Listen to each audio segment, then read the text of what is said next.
Olá meu amigo, olá minha amiga, sejam bem-vindos a mais uma aula da área de fisioterapia.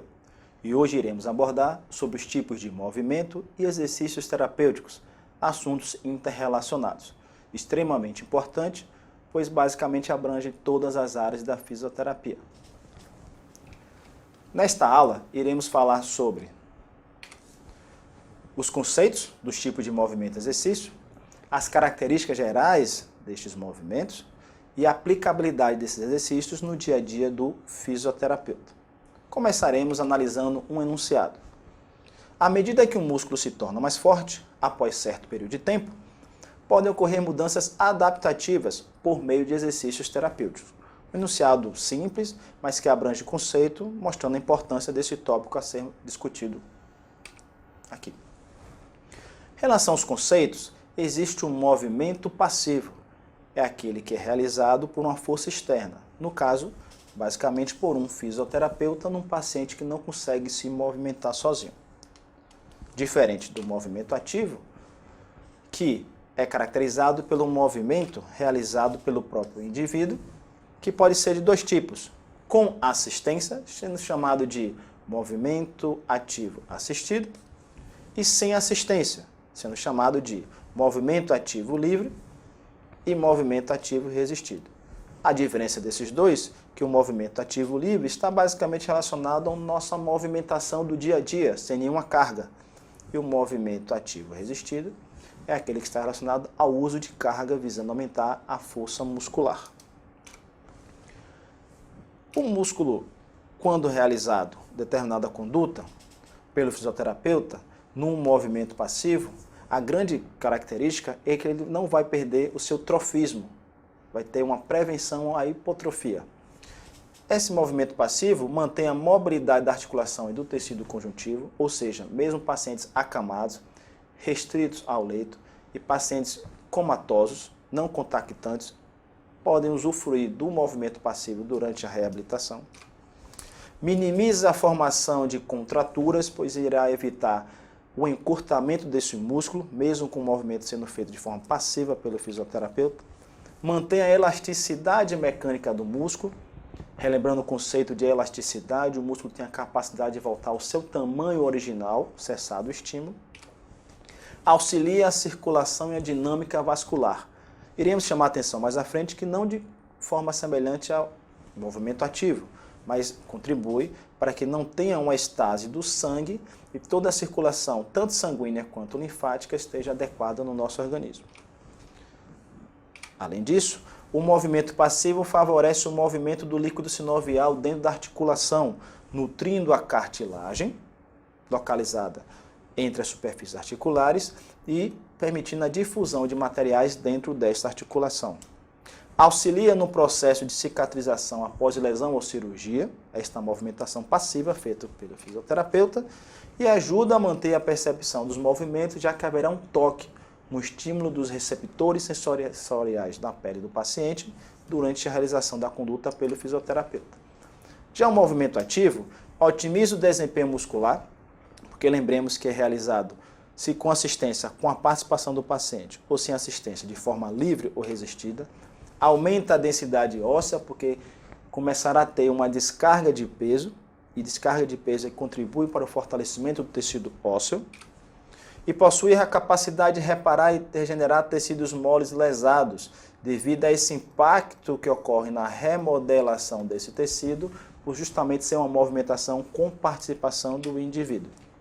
Agora, existem algumas diferenças importantes a serem consideradas e muito cobradas nas questões de concurso. Movimento ativo previne a atrofia muscular, porém o passivo não previne, já que não existe uma contração voluntária do paciente durante a execução desse movimento, já que no passivo ele é feito pelo fisioterapeuta. O aumento de força ou a resistência à fadiga também só é alcançado com o movimento ativo. O movimento passivo não tem essa capacidade. E como dito anteriormente, reforçando, a circulação sanguínea, a circulação linfática, ela só é alcançada de forma mais adequada com a contração muscular ativa, estando por isso relacionado ao movimento ativo. Assistido, em menor capacidade, ativo livre e ativo resistido. Agora vamos ver a aplicabilidade clínica desses conceitos com os graus de força muscular. A força muscular é a capacidade que o músculo tem de gerar determinada potência durante a sua execução de qualquer movimento. O grau de força muscular 0 é aquele que não há contração do paciente, no caso do músculo, ao ser dado um estímulo ou um comando. A força muscular grau 1 é aquela que ele consegue ter um esboço de contração, porém sem movimento articular, que tradicionalmente está relacionado à contração isométrica. Força muscular 2 é aquele que o paciente consegue realizar todo o arco de movimento, porém sem ação da gravidade. Força muscular grau 3 é aquela que ele consegue fazer o arco de movimento completo contra a gravidade, característica dos nossos movimentos diários. E as forças musculares grau 4 e 5 são aquelas que são feitas com carga, sendo que o grau 4 com pequena resistência e o grau 5 com uma grande resistência.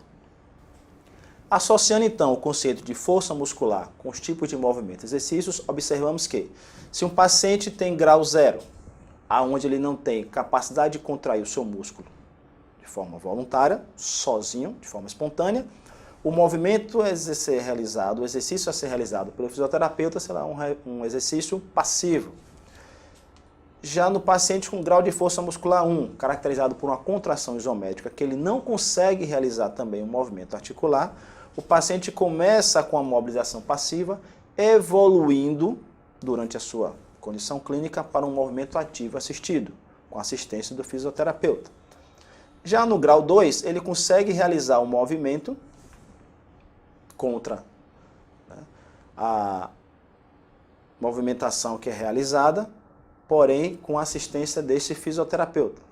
Já no grau 3, caracterizado por uma contração do músculo vencendo a gravidade, será feito um exercício ativo livre pelo próprio paciente. E nos graus 4 e 5, onde observamos que é realizado por todo o arco de movimento com a leve ou máxima resistência, será realizados os movimentos ativos resistidos nesses dois tipos de grau, nesses dois tipos de pacientes. Então observe que existe uma evolução. A partir do momento que o músculo possui um grau de força muscular mais elevado, ele tem condição de se movimentar cada vez mais de forma sozinho, sem assistência, chegando até alcançar a parte com a carga. Agora vamos ver esses conceitos trabalhados em determinadas questões. Voltando à questão do início do nosso encontro. À medida que o músculo se torna mais forte, após certo período de tempo, podem ocorrer mudanças adaptativas por meio de exercícios terapêuticos. A questão já nos auxilia a observarmos qual a resposta correta. Observem que ele fala que o músculo se torna mais forte. Para o músculo se tornar mais forte, precisa ter carga. E esta carga está relacionada aos exercícios resistidos, sendo então, já de primeira, a resposta correta, a letra A. Mas vamos analisar as próximas. Na mobilização passiva, não teremos essa condição de gerar mais força. Nos exercícios ativos livres, não temos uso de carga, também não gerando esta força. As mobilizações articulares estão relacionadas ao encontro das superfícies articulares, questões mais ósseas internas da articulação, e o alongamento ele não tem essa capacidade também de gerar essa força, sendo, portanto, a resposta correta, a letra A. Na próxima questão, uma questão conceitual para preenchimento de lacunas, observemos. O exercício resistido isométrico é uma forma de exercício em que o músculo se contrai sem mudança apreciável no seu comprimento, ou sem movimento visível. O exercício com resistência, determinado tipo de exercício, é um exercício ativo, no qual a resistência é feita pelo terapeuta. O exercício com resistência, com determinado tipo de resistência, é um exercício em que a resistência é feita por equipamentos. O objetivo geral dos exercícios resistidos é a melhora da função física. Assinala a alternativa que preenche, correta e respectivamente na sequência destas 4 lacunas do trecho acima. Vamos analisar. Vamos pegar primeiro os blocos de forma isolada. Então, no primeiro bloco, nós temos as palavras dinâmica e estática. Vamos ver de que maneira essas palavras dinâmica e estática se associam com a primeira lacuna. Então, vamos lá. O exercício resistido isométrico, lembramos que a contração isométrica é aquela que não há movimento da articulação, né, com a contração muscular que não gera esse movimento, é uma forma, se não ter essa movimentação, então é uma forma estática. Então nós já vamos eliminar aqui a letra A e a letra D. de exercício em que o músculo se contrai sem mudança apreciável do seu comprimento. Vamos para a segunda lacuna, o segundo bloco. O que é que nós observamos? O exercício com resistência, que pode ser mecânico ou manual, é um exercício ativo no qual a resistência é feita pelo terapeuta. Se é feita pelo terapeuta, é uma resistência manual.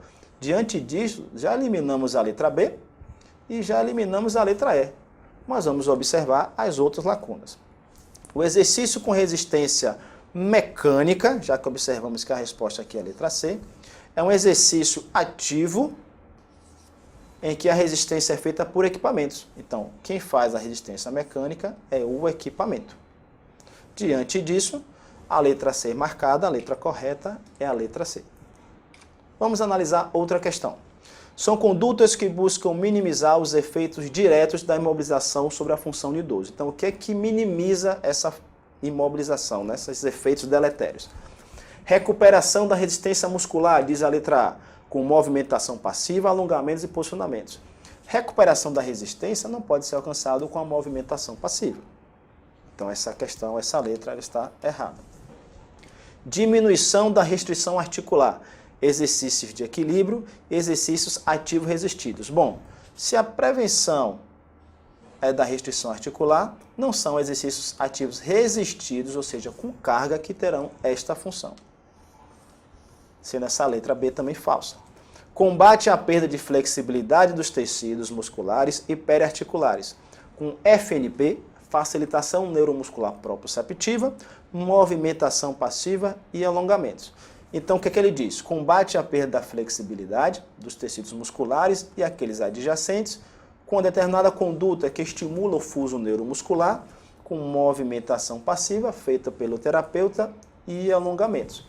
Essas questões, essas condições podem ser alcançadas por essas condutas, sendo, portanto, a letra correta a letra C. Mas vamos analisar as outras duas questões. Intervenção e recuperação precoce da função. Exercício de coordenação, equilíbrio e pliometria. Até a palavra equilíbrio, a questão estaria correta. A questão é que pliometria está relacionada a exercícios com salto. E exercícios com salto em idosos podem lesionar as articulações, principalmente naqueles com osteoporose, gerando fraturas por estresse mecânico. Por isso a letra D é falsa. Na letra E, fala sobre a diminuição dos efeitos da inflamação durante todo o período agudo. Exercícios resistidos no período inflamatório e no período agudo são contraindicados em qualquer tipo de paciente, tornando essa letra, então, falsa. Por isso, a letra C é a letra correta. Praticando mais uma vez, nesse caso clínico, um determinado paciente de 35 anos sofreu um acidente automobilístico há 2 meses e ainda se encontra restrito ao leito na unidade hospitalar. Restrito ao leito. Vamos ficar atentos a esse termo. No momento, encontra-se sem sonda alimentar ou vesical, sem mobilização engessada segmentar, pois uma fratura na patela foi consolidada, mas respira com dificuldade e dor devido a sequelas de fratura nas costelas. Ao exame cinético funcional, relacionado ao movimento, a condição clínica dele, apresenta diminuição da ADM no membro inferior direito, aonde ocorreu a fratura da patela, tendo também diminuição da força muscular. Restrito ao leito, redução da força muscular. Fiquemos atentos a esses 2 principais pontos que são dados pelo caso clínico. Diante disso,